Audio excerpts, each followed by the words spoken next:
Mixing with Mike plugin of the week comes from Universal Audio. It's the A-Type Multiband Enhancer. This is an emulation of the Dolby A noise reduction system, originally made back in the 1960s, mid-1960s, so 60 years old. What this is a multi-band way of processing the audio signal on its way to the tape in such a way that when you decode it, right, or unpack the processing, you're basically compressing, adding a lot of top end going on the way in, expand it by exactly the opposite on the way out, and what you do is you push the tape hiss downward. Now, it's a bit more intelligent than that, because what we have just from its basic design is that it works multiband. So it has sub-frequency information, low through the mid-range frequency information, and two upper mid bands which actually share high frequencies. So when you go through different levels, signals above -20 to 0 are basically should be unaffected. It compresses signals between -20 and -40, and signals that are below are boosted upward. This is in the recording process, along with a bit of high end added on the way in. What this does when it records or encodes onto the tape is it allows you to sort of get the signal to be more compact, have the noise reduction applied where the audio signal is less prevalent. In other words, if you have a bass, the tape hiss on the top end is going to come out a lot more clearly than what will come through on the low end, because the bass notes would be masking it. So you can apply the processing more directly where it's needed, and then when you decode it, it would decode it in a more musical way. This is so far ahead of its time when you think that this technology is like 60 years old, because this is the design of something you might see like in a modern plugin. Now, the way that they have laid this out and kind of the primary purpose, and there's a couple things that are interesting about it. One is that they claim that we'll actually encode or decode existing Dolby projects. So you could actually take this processor, theoretically, I haven't tried, feed the outputs through this in excite mode, and what that would do is it would encode, give you the Dolby encoding. You can even load up the preset for it. It's actually set here with these little white grease pencil marks, which you can click on, and it would code the signal on the tape using the Dolby A-type processing.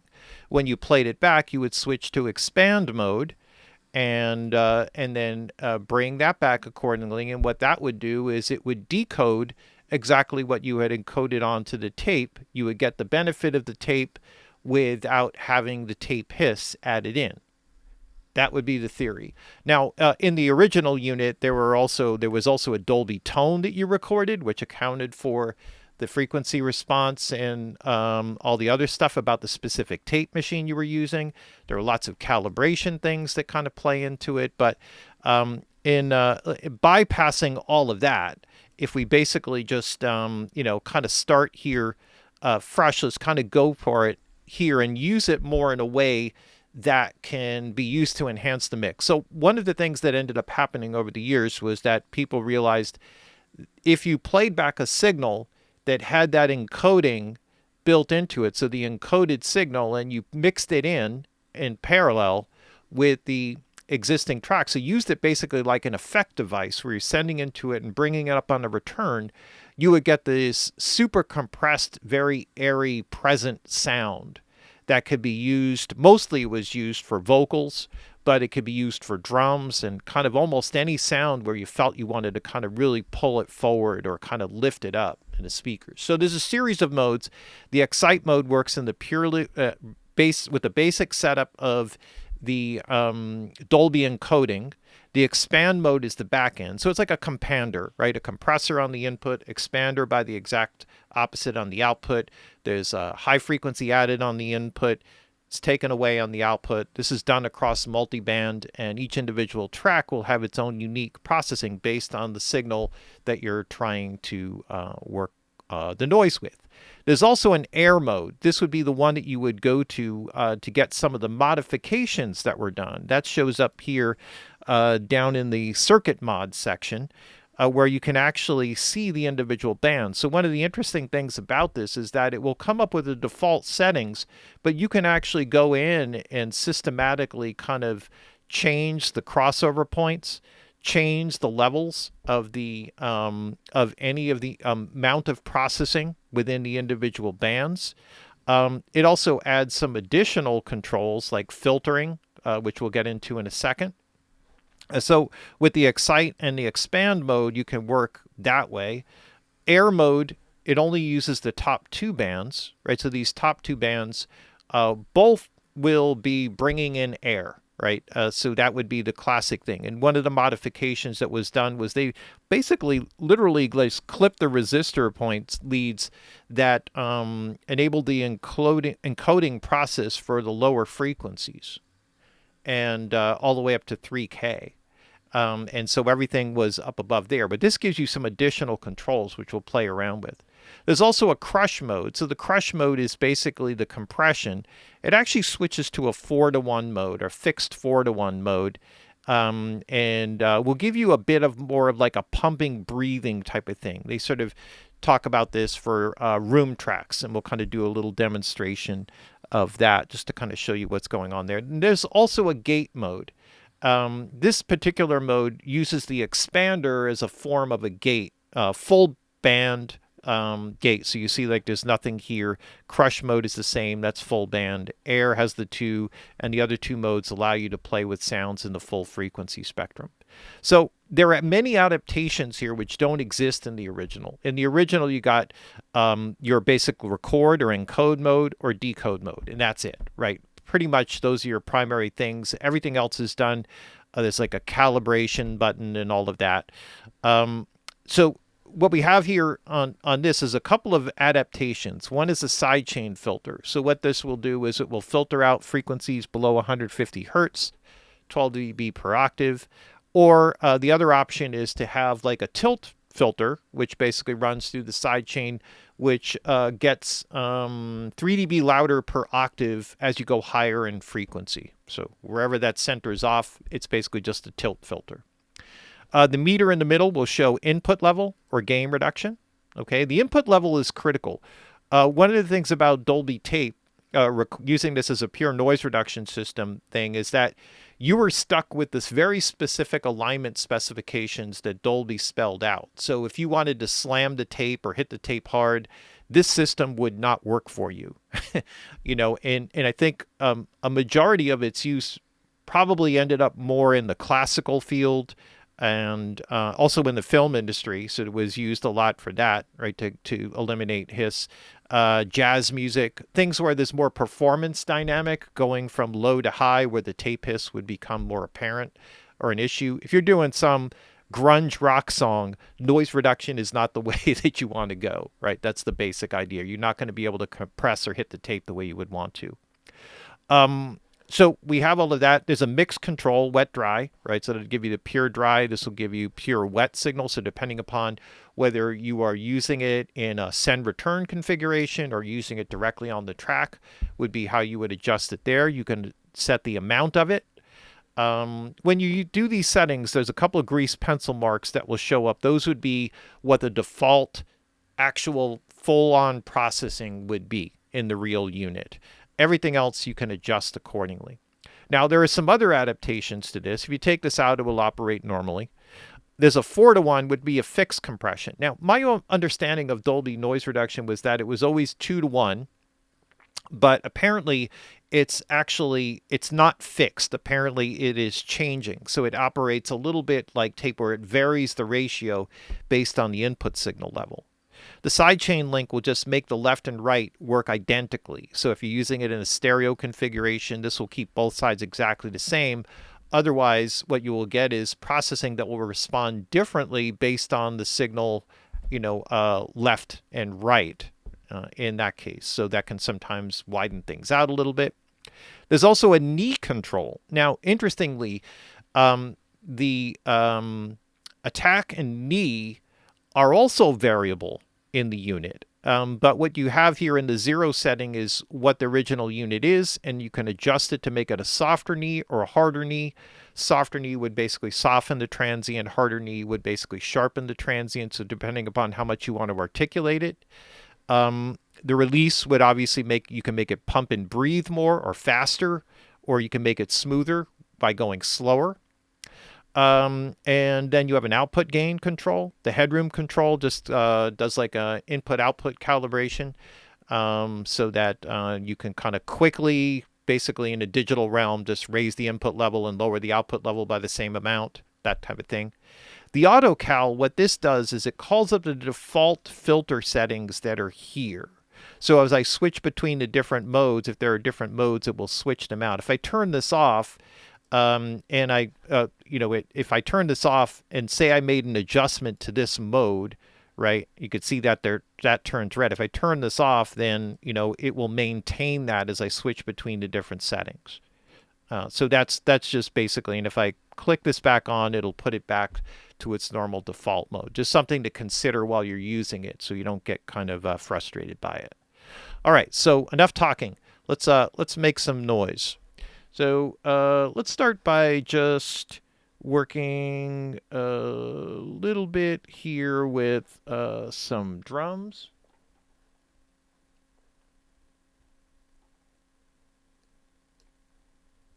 Looks like I defaulted with one of these off. Okay, so let's just start with that a little bit, just to show how and I'll show you a couple configurations here with this.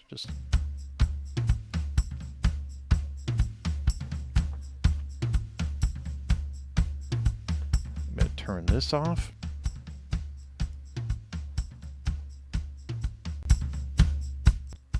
All right, so we have loss in signal level. Let me just load up the default here real quick. There are also some pretty cool presets here. The Def Leppard background vocals one is very good. It gives you that sound from, some of the Def Leppard records that were produced by Mutt Lange.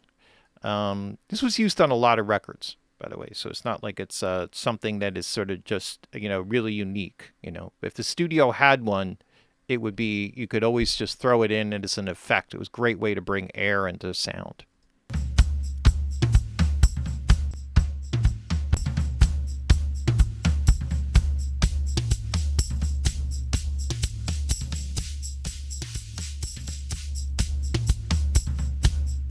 Right, so now this is showing gain reduction right here, right?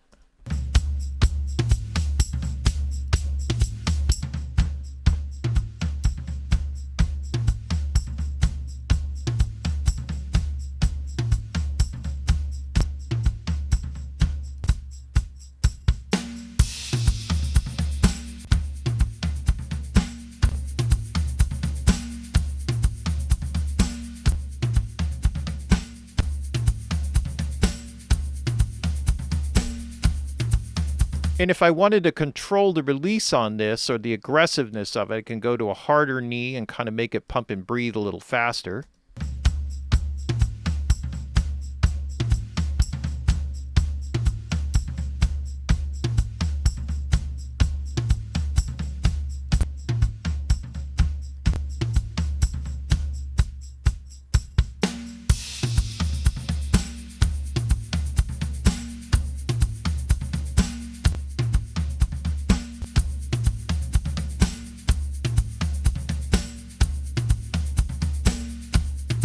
And I can also control where the saturation is or isn't, right? So I could bring it out, make it less in a particular band, make it more in a particular band.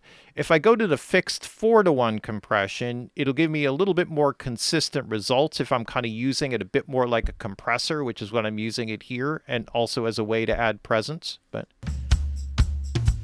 here, let me go to...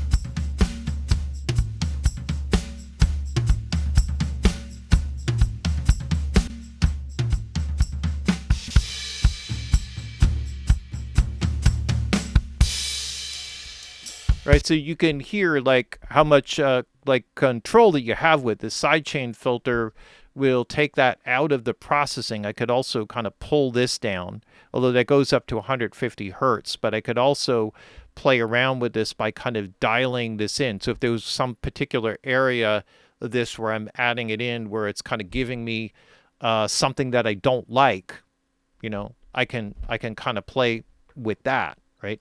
Let's go over, you know, and sort of adjust accordingly, right? But just to give you kind of an idea of like how quickly, or one way to kind of use this. If I go to expand mode, this will sort of do the opposite.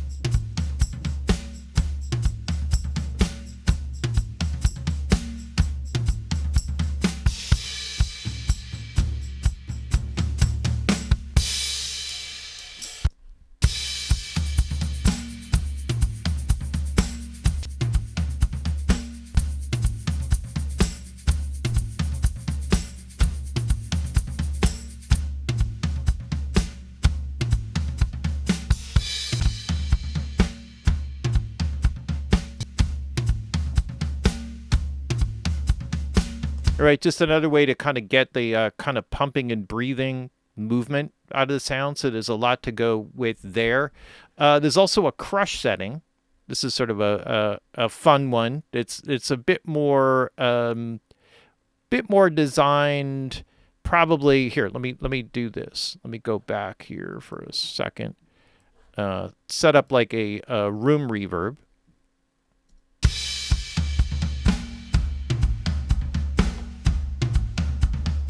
All right, and so this may be a better place for the crush setting. Let me kind of go back here for a second. Let me just bypass this for a second.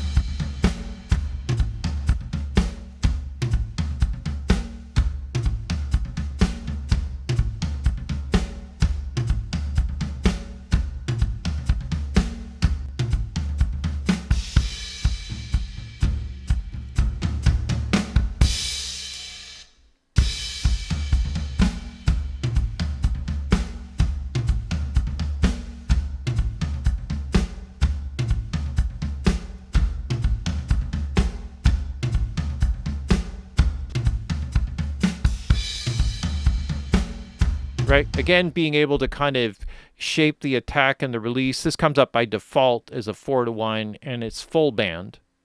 There's also a gated setting. This is sort of gets you a little bit more to the 80s gated drum sound.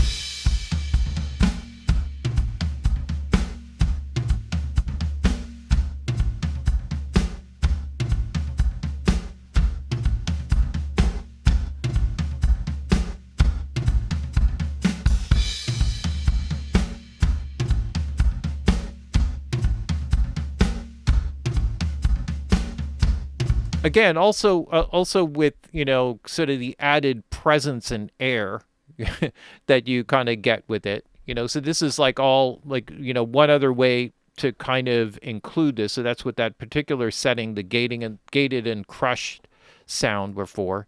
The air one is probably more particularly suited to vocals, right? So like I have like for example here, just like a background vocal part, and this would sort of be the place where if you were going to do something, let's just load it up here, listen without it.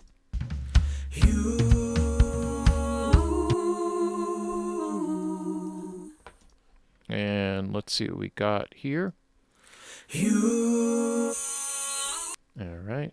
So this would be the pure, like this would be an ascend return. This would be the sound.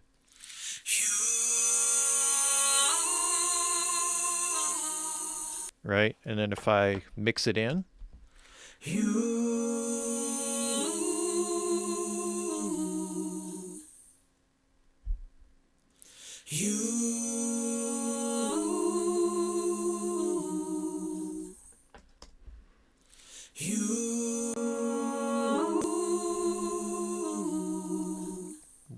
Little goes a long way.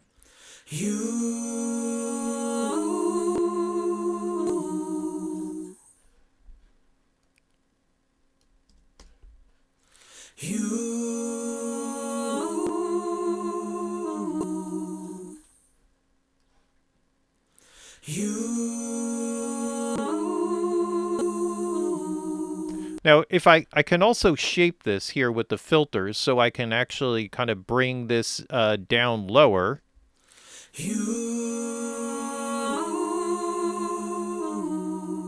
Just kind of mix in a little more tonal color.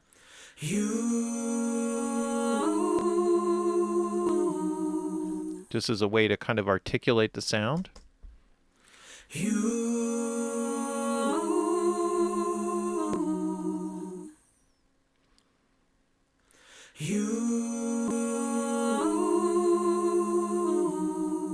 Right? Just to give you like that, just, you know, like super clear presence. And then obviously you still have the filters and as a way to kind of shape the incoming signal and, you know, the stereo link, you know, all the different balance controls here. You can just kind of go crazy with it. You know, there's a load of ways that you can use it. You could use it kind of on a whole mix to kind of bring things in. Let me just do a quick lead vocal here. Midnight hour. Here, let me, there's already a lot of air on this vocal to begin with, so I might have to tread a little bit more gently than maybe I normally would here, but let's see. Calling out, reaching out, I can't wait to see your face. Or if I go to the air setting, let me dial this back. Calling out, reaching out, I can't wait to see your face. Okay. Calling out, reaching out, I can't wait to see your face. Running free from reality, I'm on my way to be with you. Could smooth it out a little bit here. Calling out, reaching out, I can't wait to see your face. All right, we could make it 4 to 1. Calling out, reaching out, I can't wait to see your face. Running free from reality, I'm on my way to be with you. To be with you. With you. Right. So you could see how many ways there are to just really, you know, shape the sound in very, very cool ways, just to bring that air and presence. Don't use it on everything. That's probably the only thing that I would say. But it can also work in a similar way. It's a little bit trickier with a full mix. You know, on individual sounds, you could sort of target things a little bit more and kind of dig in. And you see with the flexibility of it, how it can bring that presence and air and kind of, I guess you would call it like an exciter type of a sound. You know, all this stuff came out before exciters, before the Aphex Vintage exciter kind of came out and changed a lot of things. You know, so this was just sort of something that probably somebody listening to it stumbled across and said, hey, what if we mix this in parallel? And I'm not sure who did it first, but a really cool one like as a way to add presence. And this is like an unbelievable emulation of it. There are other plugins that have done this. Nothing that's like this, and nothing with this amount of flexibility. This is really a killer job by Universal Audio. They always do great work. I've been a big fan. You can see by the number of plugins that I've done by them, reviews and such. And this one for sure is no exception. Definitely worth checking out. Plugin of the week from Universal Audio, the A-Type Multiband Enhancer.